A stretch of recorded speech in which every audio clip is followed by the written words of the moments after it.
a matter of time before Eric would seriously harm someone else. How could anybody do such a terrible, terrible thing? After this, Eric did disgusting and horrifying things to Derek's body.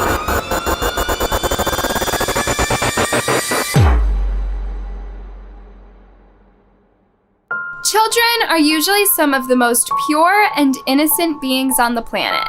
They are still learning good from bad. It's hard to imagine that a child could truly be evil, much less capable of taking someone's life. But that is what happened with these 3 cases.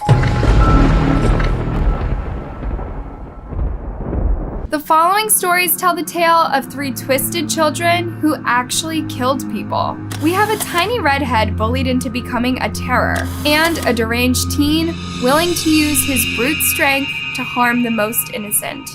And finally, we have the youngest serial killer of all time. This is the story of Eric Smith, who was 13 years old at the time that he committed this crime. As you can see, he looks pretty harmless with his red hair, glasses, and freckles. Eric was born in 1980 in New York. He didn't have the easiest of times growing up, due largely in part to the fact that he had a speech impediment. This was something that other kids would bully him for. He lived in a small town where everyone knew everyone. There was basically no crime, and it was known for being the perfect place to raise kids in. Eric's parents didn't have the best relationship. His mother, Tammy, argued with his father a lot, and eventually his father ended up moving out of the home, leaving Tammy to raise the children alone. Eventually, he would return for a brief time, and Tammy would get pregnant again, but he ultimately would leave once again. He never really had much of a role in Eric's life. Sadly, Eric's little sister would come to know his father a lot more than he ever would. His father would pick up his little sister and take her to do fun things around town, but would essentially ignore Eric, which hurt him badly. Eric's mother, Tammy, was diagnosed with epilepsy when she was a girl and was prescribed medication for it. She continued to take this medication even through adulthood and while she was pregnant with Eric. She also took an antidepressant when she was pregnant with him. At the time, there wasn't a lot of information about what medications are safe for pregnancy and which aren't. So she wasn't aware of any sort of side effects these medications may have had on Eric's development. It wouldn't be until years later that it would be determined that her epilepsy medication actually could harm her unborn child. Eric had a tough time in school. He would get frustrated very easily and have outbursts. But at the time, his teachers didn't really think his behavior was that unusual for other kids his age. After all, kids are still learning how to moderate their tempers. Eric also didn't get along well with the other kids, not only for how he talked, but because of how he looked. He was definitely a loner. Eventually, Eric's mom would get remarried to a guy named Ted. Ted essentially adopted Eric and raised him as his own. Ted was quick to notice that Eric had some behavioral issues and he was not about to put up with them. He was quick to punish him, sometimes severely. Even though Eric had trouble in school, he was still really well liked by some of his neighbors who said he was unlike other little boys his age. They said he would go out of his way to do nice things for them, whether it was mowing the lawn or helping them with the dishes. He also got along very well with his grandparents, Red and Eddie Wilson. Spending time with his grandparents was one of his favorite things to do. He loved them very much and was always showing them affection. He loved getting to go to their house and getting away from everything that was going on at home. Eric's school problems were getting pretty serious. He had been held back 2 years in a row, so while he was technically in the 5th grade, he was 13 years old. His life was going downhill quickly. His anger problems were even getting worse, and he would lash out at the kids at school, sometimes kicking, hitting, and screaming. At one point, he even set his own kitchen on fire. It was as if he was filled with rage and had no way of releasing it. The bullying was also getting worse and worse. Kids would absolutely terrorize him. Eric's sister would later say that there was one incident that occurred on the bus where some kids took Eric's backpack from him, opened, and shook out all the contents onto the floor. They then forced him to pick it all back up while everyone watched and made fun of him. The bullying was constant. People would hit him, break his glasses, slap his face, and hurt him in any way imaginable. His days were brutal from start to finish. By the time he got home from school, he would be angry and depressed. What friends Eric did have, he would end up losing. One kid who was the same age as Eric had a sleepover with him one night.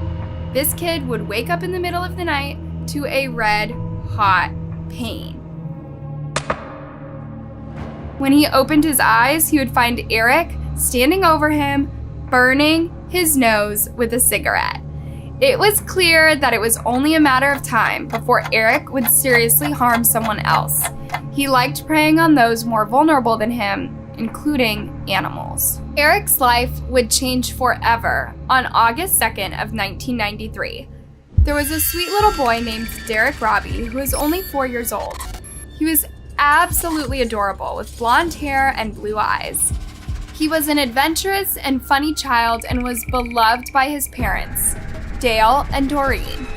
Derek was the oldest child and he absolutely adored his little brother, who he would shower with hugs and kisses. On the summer that this all went down, Derek was attending a summer day camp.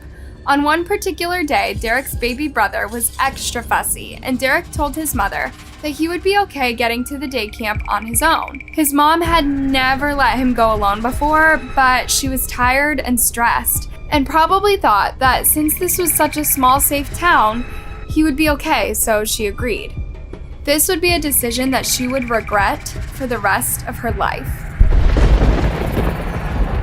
Feeling excited and independent, little Derek left home and began making his way to the camp. While he was walking, Eric happened to pass by while on his bike. Eric had been at the same camp that Derek was on his way towards, but was kicked out due to bad behavior. He was angry and looking for someone to take his rage out on. That's when he saw adorable little Derek walking alone and completely defenseless. Eric started to talk to Derek, basically pretending to be his friend. After some convincing, he talked Derek into following him into the woods to play. Derek, somewhat impressionable and probably eager to play with an older kid, went willingly with Eric into the woods, thinking he was in for a good time. Unfortunately, he would never come out of the woods alive. Once Eric got Derek into the woods, he strangled the little boy to death. As if that was not enough, he then grabbed a giant 25-pound rock and dropped it on the child's head. After this, Eric did disgusting and horrifying things to Derek's body, including mutilating him. He opened up the little boy's lunch bag and used the items inside to even further dehumanize the child, including sprinkling a Kool-Aid packet into his cuts. Back at home, Derek's mother, Doreen, was having a motherly instinct moment. She had this feeling deep in her gut that she shouldn't have let her little boy leave on his own. She decided she needed to go out and make sure that her son made it to camp. When she got there, she was informed that he never arrived. Now, in a panic, Doreen called the police. Just like that, a massive investigation began in the community. Everyone in town knew Derek and his family, so this was personal to them. Everyone came out to search for the little boy. Even Eric pretended to search. Unfortunately, Derek's body would later be found in the woods, and the entire town was turned upside down. Because Eric had admitted to someone that he saw Derek around the time that he was thought to go missing, police believed that he could know a little bit more than he was letting on. But they certainly didn't think that he did anything to Derek. They believed they were looking for an adult. The whole town was rattled by what happened to Derek, including Eric's own family. Everybody, including myself, thought it was an adult. And how could anybody do such a terrible, terrible thing? Everyone knew that there was a possibility that the person who killed Derek was someone that they all knew, that was just existing in the community. Could it be someone they passed in the grocery store? Or just walking down the street? Meanwhile, Eric's mother, Tammy, is also having a motherly instinct moment. For some reason, she just had a hunch that Eric knew more than he was letting on about Derek's murder. She didn't think that he did it, but she did think that he had seen who did it and was just too afraid to say anything. So a couple of days went by and she ended up confronting her son about it. What he said to her was the last thing she could have ever expected, and it would change her life forever. Eric turned to her, looked her dead in the eyes, and said, "I did it." Tammy had a full-on meltdown. She began screaming and crying and asking Eric why he would do such a thing. He started crying and just kept saying, "I don't know, I don't know." Eventually, Tammy took her own son down to the station, where he was arrested. I was there when my grandson confessed.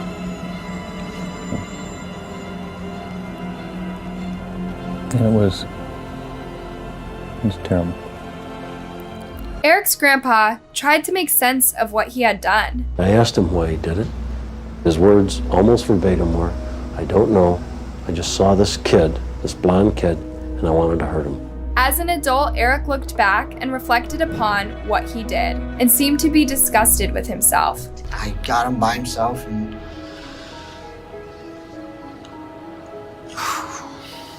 I strangled him.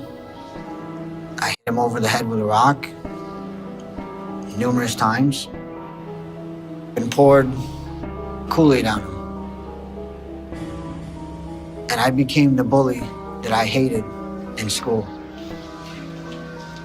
I became the individual who dished out pain. They thought that I knew who did it or I'd seen who had done it.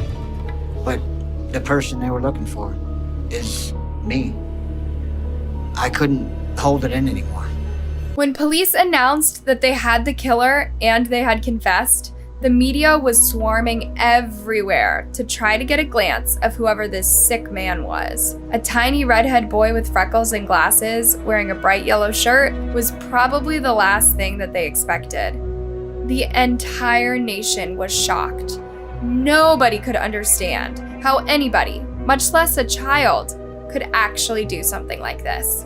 The case went to trial, and the defense tried to say that the epilepsy medication that Eric's mom had been taking while pregnant with him and the intense bullying he experienced played into why he did what he did. But the jury didn't buy it. They were particularly struck by something Eric had said in his confession. He did what he did because he saw someone weaker than him and wanted to hurt him. He liked the fact that Derek was defenseless. It was unbelievable that a child could have such a twisted and deranged desire. Ultimately, Eric was found guilty. So you find the defendant guilty of murder in the second degree? Yes. Is that unanimous? Yes. Sobbing can be heard in the courtroom as the verdict is read, but young Eric keeps a straight face. He was sentenced to 9 years to life in prison. Derek's parents were, of course, devastated and confused by the sentence. They didn't believe that Eric should ever be released from prison, especially after only 9 years. But the court believed that because Eric was so young, that he could change and become a better person. So Eric gets to prison, and every 2 years he has a parole hearing. And every 2 years, Derek's grieving family has to come forward and try to convince the court not to release Eric. He was denied parole 10 times in a row. After spending 28 years behind bars, Eric was granted parole at the age of 43. He was ultimately released on February 1st of 2022. His release was a hard pill to swallow for Derek's parents, still grieving the loss of their little boy. I understand why, after so many years, they decided to give him a chance. And that's fine, you know, for him and his family. Derek's parents spent so many years trying to keep Eric in jail for killing their son. That journey is now over. You know, he's been released, but in a way, so have we. No more parole. I can get on with our lives. Now the true healing can begin. As part of the healing process, Derek's parents do their best to only focus on the happy, positive memories that they have with their son and their friends and family who help them to keep Derek's memory alive. August 2nd, the day we lost him, we always try to go do something fun. White ice cream with sprinkles. That's what Derek called vanilla. So we try to do Wherever we are, we have to go we have to go find ice cream. even though it's sad, it's happy.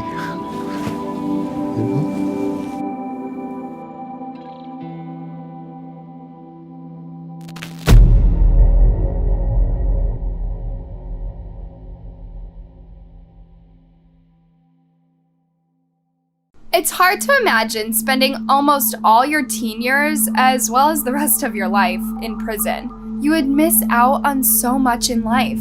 You're taken away from your family and friends. You'll never drive a car, go to prom, get a job, or get a chance to get married and start a family of your own. You'll essentially have lost your entire future. If you break the law, you must face the consequences. And that was true for a boy named Lionel Tate. Lionel's freedom and life as he knew it ended when he was just 14 years old in 2001. He became the youngest person to ever get sentenced to life in prison. While this punishment might seem extremely harsh, because of what he did, it was definitely deserved. Lionel's horrific crime took place on July 28th of 1999 in an area of Florida called Pembroke Park. Lionel was at home and his mother Kathleen was in the kitchen making a meal for him and a child she was babysitting. The child was a 6-year-old little girl named Tiffany Unick. Tiffany was the daughter of one of Kathleen's best friends, and her mother had asked if Kathleen could watch her for the evening. Kathleen and Tiffany's mother were like family and had grown up together in Jamaica before coming over to the United States. Deweese, Tiffany's mom, was completely comfortable leaving her daughter in Kathleen's hands. After Kathleen finished cooking and the three of them ate dinner, she was feeling pretty tired, so she decided to go up to bed. She left Lionel and Tiffany downstairs watching television. Later that night, Kathleen heard some noise coming from the downstairs, and she figured the kids were just playing around, so she shouted down for them to quiet down. Not going downstairs to investigate what was really going on would be something that Kathleen would regret for the rest of her life. Not long after Kathleen had heard the noise from downstairs, Lionel came into her room and woke her up. He told her that he and Tiffany had been playing wrestling when all of a sudden she stopped breathing. Kathleen is of course panicked and in a state of disbelief. The story that Lionel would later tell was that he and Tiffany had been watching a wrestling show on television and decided to try out some of the professional moves. It was when he had put Tiffany into a headlock that she hit her head on the side of the table. The thought of Tiffany and Lionel even wrestling by itself is concerning due to the huge weight difference between the two of them. Tiffany was only 48 pounds when Lionel weighed close to 170. He would easily be able to overpower her. Lionel told his mother that after Tiffany hit her head, that she was sobbing uncontrollably. He didn't want to mess with her, so he just continued watching television. By the time he had suspected something was wrong and went to get his mother, Tiffany had already died. Of course, there were so many questions associated with this case. Did Lionel not know that the wrestling moves he was doing were dangerous? Did he not consider how much bigger he was than Tiffany? Had he meant to hurt her, or was this all a tragic accident? As investigators begin to look into Tiffany's manner of death, they are shocked to see how horrifically her body was injured. It looked as if she had been hit by a car and clearly suffered tremendously prior to her death. She had been beaten barbarically and had a cracked skull, broken rib, swollen brain, and a sliced liver, and was completely covered in bruises. It was believed that her beating had lasted for several minutes before her death.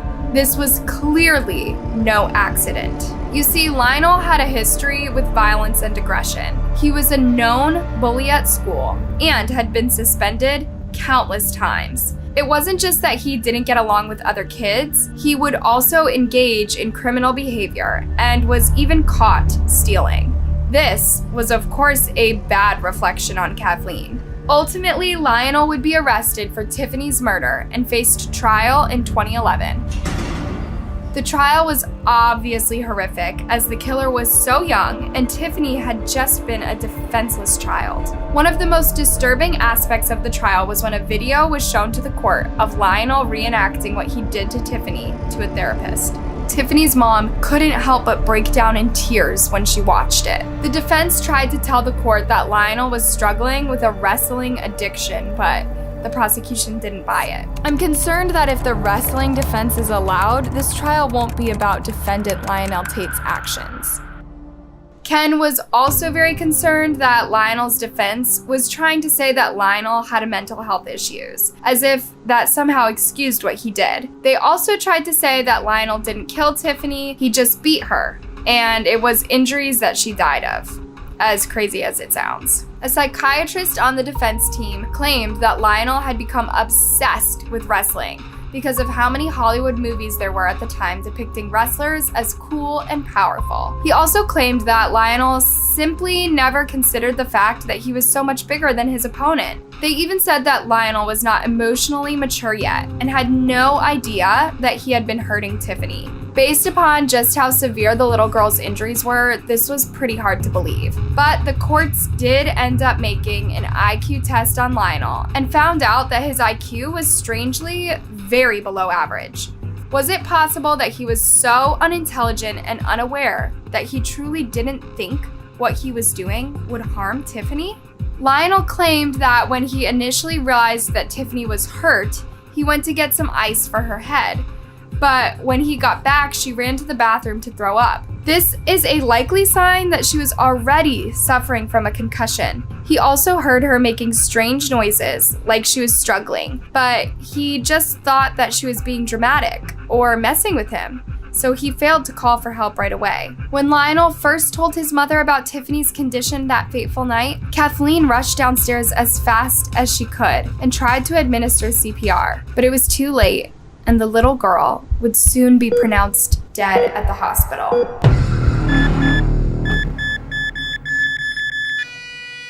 Lionel told his legal team that he liked Tiffany and had no reason to hurt her. They believed him, but the prosecution team certainly did not. There had to be malice involved for Tiffany to have been beaten so horrifically. If Lionel didn't already look totally guilty, the fact that he frequently changed up the details of his story of what happened that night made his case look even worse. Desperate to bring him down, the prosecution ended up coming up with a plea deal that they offered him. They wanted him to admit that he knew his actions could lead to Tiffany's death, but that he didn't intend to kill her. The charge would be second-degree homicide, and he would only spend around 3 years in prison. Considering the type of situation that Lionel was in and the possibility of him actually spending the rest of his life in jail, this deal must have looked pretty sweet. But strangely enough, Lionel's mother and the prosecution team urged Lionel not to take it. They thought that they could still prove Lionel's innocence. Kathleen stood by her son and said that what happened was simply no more than an accident. This must have felt like the biggest betrayal to Tiffany's mother, Kathleen's former best friend.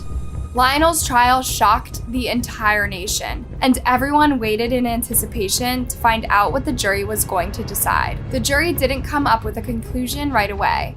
They actually ended up deliberating for 2 full weeks before finally finding Lionel guilty of first-degree murder.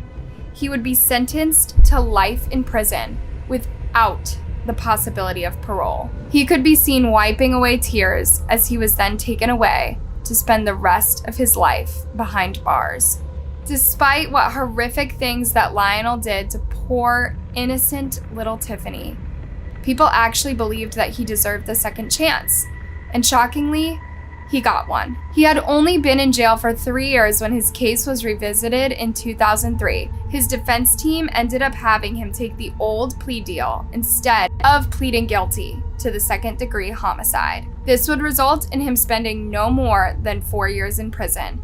Because he had already served 3 years, he was able to get released and spend only a year on house arrest. Lionel got a taste at freedom, but not completely. He would have to wear an ankle bracelet and would be on probation. It didn't take him long to get in trouble once again when he was found with a knife. Due to the terms of probation, he wasn't allowed weapons like this. His probation was extended from 10 years to 15. He was also told that if he messed up again, he would be back in prison. Lionel's freedom was not long lasting, and he got in trouble yet again in 2005. He was charged with burglary with battery and was even found to have been in possession of a firearm, a very serious violation of his parole. This time the judge wouldn't take it easy on him and told him, "Lionel Tate, you are out of second chances." Lionel was then sentenced to 10 years in prison for the burglary and battery, to be served alongside with 30 more years for violating his probation. Today, Lionel is 35 years old and he remains behind bars.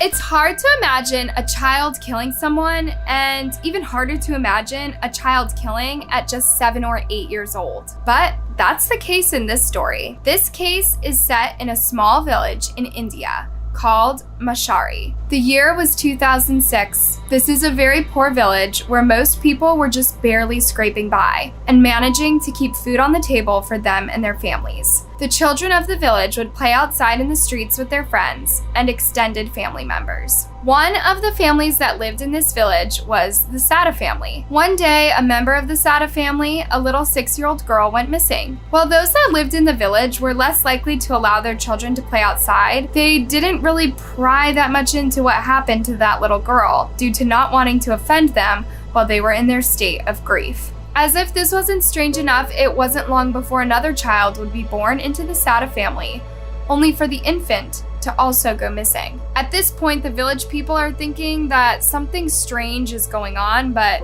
they keep it to themselves. By 2007, yet another child had gone missing, but this one was not from the Sada family. It was a 6-month-old baby that had been dropped off by her mother at a local primary school. Even though the child had been supposedly supervised the whole time, someone had managed to sneak out with her. At this point, the police are called and they quickly arrive to the village to investigate. They are approached by a tiny 8-year-old boy who's very excited to tell them that he knows what happened to the baby because he killed her. This little boy was Amardeep Sada.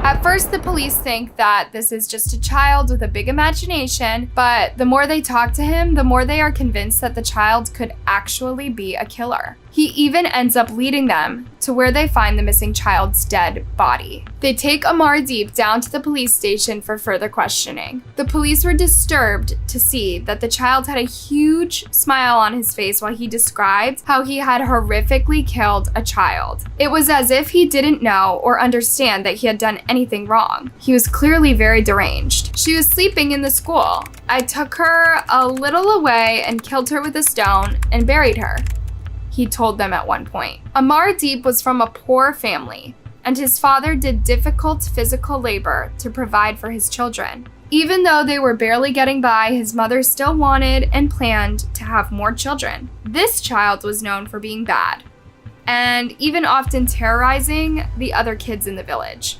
As it would turn out, Amardeep's parents actually knew that he had committed murder twice before, and knew who the victims were as they were a part of his own family. While they claimed to have punished their child for what he did, they didn't end up reporting his crimes and ultimately protected him from going to jail. They considered it a family secret. By the time that Amardeep was killed for a third time, they could no longer keep it a secret, as this infant was not a member of their family. It was hard for police to try to piece together how Amardeep could have done these terrible things. For one thing, he never had any motive, nor did he ever watch a television show or get exposed to any media that would have taught him to kill. He was clearly just mentally off. Due to the law of India, a child as young as Amardeep could not be sentenced to death or prison. They can, however, be detained until they are 18 years old. Amardeep was released upon the day of his 18th birthday. Despite the horrible crimes that he committed, he's now in his 20s. Were these sentences fair, or would you have wished they were different? Let us know in the comments.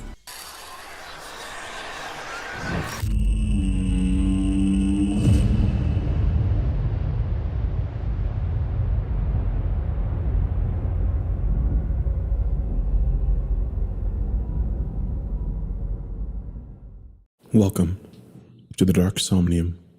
Today, I bring you part 1 of a new series by the Reddit user AEC Lawkeeper, titled Case File. My name is Aaron Vortimir, and I'm an FBI special agent. It's my job to solve any and all crimes that fall under my federal jurisdiction. Normally, it's easy work. However, the latest case I got assigned is, well, I'll let you decide. As I was going into the Wilshire Federal Building for work today, I encountered the FBI Assistant Director, and she told me I had a new case file on my desk with Priority 1. For those of you who don't know, all case files marked P1 are to be worked on, solved, and forwarded to the District Attorney immediately. I get to my desk, and I see the case and pick it up. Case file number 275111-29139. Status unsolved. As I'm about to open the case, I was stopped by 2 of my associates, Special Agent Stokes and Special Agent Adams. Both agents had informed me that they were assisting me to solve this. I dismissed them for now and began to look into the folder. At first glance, it seemed like a pretty normal standard case. A woman by the name of Melissa Warren was found dead in her home. Cause of death was a sharp force trauma to the neck. Evidence of a struggle. First step, locate any family. Melissa had an ex-husband who lived about 10 miles away from her house, so interviewing him was a fantastic starting point. I grabbed Agent Stokes and we proceeded towards the ex-husband's house. When we finally got to the house, there was a car in the driveway. Agent Stokes and I walked up to the front door and knocked. No answer. We knocked louder and said loudly, "FBI, we'd like to ask you a few questions about Melissa Warren." Still no answer. Agent Stokes looked around the back while I peered into the car. All of a sudden, I hear Agent Stokes yelling my name. I run to him, and we see the back door broken and open. I radioed for backup, and I get a response that 2 agents are en route, and will be here in about 5 minutes. Pistol and flashlight in hand, Agent Stokes and I entered the house and began searching and clearing the area. Garage, kitchen, bedroom, and bathroom were all clear. However, in the living room was a black box and a large pool of blood. Agent Stokes requests an FBI field team to come in, and we continue clearing the house. At this point, backup arrived, Agent Adams and Agent Phillips. We opened the last door, and we found his computer room. Both computer monitors were broken, and the computer tower smashed up, and there was blood everywhere. On the wall, and there was "good luck" written in blood. And hanging in the middle of the room was a hard drive. The field team finally arrived, and we began to take pictures of the crime scene. A few hours passed, and some text told me that the blood was human, and at least 48 hours old. I told Agent Adams, Phillips, and Stokes to stay here and help while I returned to the office and figure out what was in that black box and hard drive. Upon reaching my desk, I got a text from Agent Adams saying that they found another hard drive in the car, along with the ex-husband's wallet, phone, and wedding ring. I replied telling them to finish up and head back to the office to begin analyzing the evidence. With that out of the way, I popped the hard drive into my computer and booted it. On the hard drive was 3 encrypted files, 1 encrypted text document, 1 regular text document, and 1 picture. The regular text document only had a bunch of gibberish in it, followed by, "And this is the answer. Now all you need is the key." Great. Useless information for now. Might as well open the black box. So I opened it, and I saw what was inside, and my heart dropped. Inside the black box was a human spine, a layer of skin, and Clue 1 was written in blood. As soon as my associates got back, I showed them what was in the box. Having an eventful day, my superior told me to take the rest of the night off. I grabbed the hard drive, told Agent Adams to begin analyzing the contents of the box, and left the office. As I'm driving home, my cell phone rings, and unknown caller displays. I answer, only to hear white noise. I dismiss it as a dropped call, but as I'm about to hang up, I hear a man screaming and then a click. The call ended. My eyes are wide open, and I draw the conclusion that the ex-husband was the one screaming. I pulled up in my driveway, ready to phone in what just happened to my associates. I noticed something on my porch. Laying directly in front of my door was some kind of object. Upon looking carefully at it, I saw what it was. It was a black box.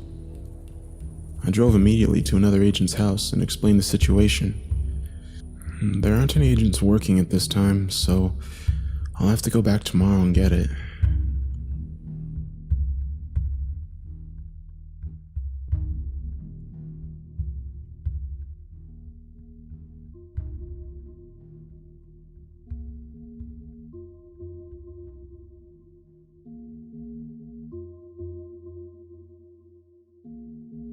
Hello. I hope you enjoyed my narration of this story. Thank you to the user AEC Lawkeeper for sharing this story with us. They're going to be continuing this series, and I'll be adding new narrations as the series progresses. And I hope you enjoyed the music I composed for this story. If you would like to listen to the audio narration of this, you can head over to SoundCloud. And I'll also post a link to the Reverb Nation account where you can listen to the music that I composed for the stories I narrate, as well as a link to my website, which I've recently created. Be sure to like and subscribe so I can spend more time creating music and narrations for you. Have a good night.